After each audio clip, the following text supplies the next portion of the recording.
চট্টগ্রামের হালদা পাড় ভেঙে প্লাবিত হয়েছে ফটিকছড়ি এবং হাটহাজারীর কয়েকটি এলাকা। এখন চলছে সংস্কার কাজ। সেখানে রয়েছেন আমাদের প্রতিনিধি মনিরুল ইসলাম পারভেজ। বিস্তারিত জানতে যুক্ত হচ্ছি তার সাথে। মনিরুল, আপনি জানাবেন চট্টগ্রামে যেরকম পরিস্থিতি শুনছিলাম, এখন এই মুহূর্তে কেমন দেখছেন এবং সাধারণ মানুষ ওনারা আসলে নিরাপদে আছেন কিনা?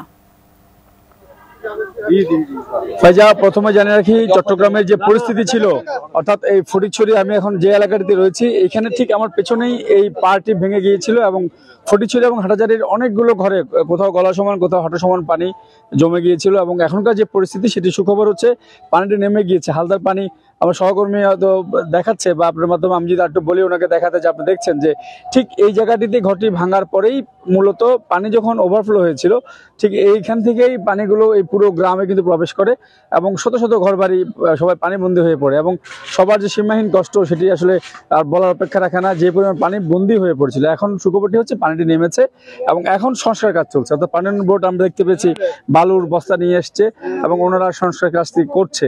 আর আরেকটি জিনিস জানিয়ে রাখি যে ফটিকছড়িতে আমরা দেখতে পেয়েছি যে এখানে বিভিন্ন রকম সেবা সংস্থা থেকে ওনারা ত্রাণ দিচ্ছেন।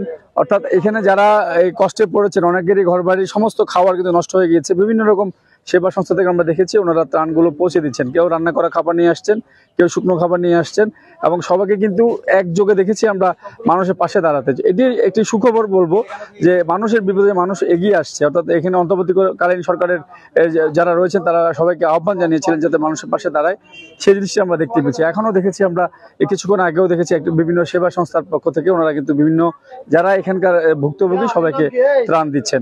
আর এখনকার যেটি হচ্ছে এই বাঁধটি বাঁধা হচ্ছে এবং তবে অনেকেই বলছে পানি উন্নয়ন বোর্ড ঠিক এই জায়গাটিতে এসে বাঁধটি ঠিকভাবে নির্মাণ করেনি। অর্থাৎ কেউ বলছেন এই পিছনে যে ঘরটি রয়েছে এই ঘরের কারণে নির্মাণ করতে পারেনি, আবার কেউ বলছেন ওনারা ইচ্ছা করেই এখানে, যেহেতু এটা টার্নিং পয়েন্ট, হালদার এই যে পানিগুলো এখান দিয়ে নামে যখন পানি ওভারফ্লো হয় যাতে কোনোভাবে ভাঙতে না পারে, সেই যে একটা কার্যকরী পদক্ষেপ সেটা পানি উন্নয়ন বোর্ড করেনি বা তাদের গাফিলতি ছিল, এই ধরনের একটি কথাই আমাদেরকে জানানো হয়েছে। তো সব মিলে এখন সুখবর হচ্ছে পানি নেমে গিয়েছে আর এই এই পাড়টি এখন আবার তৈরি করা হচ্ছে নতুন ভাবে।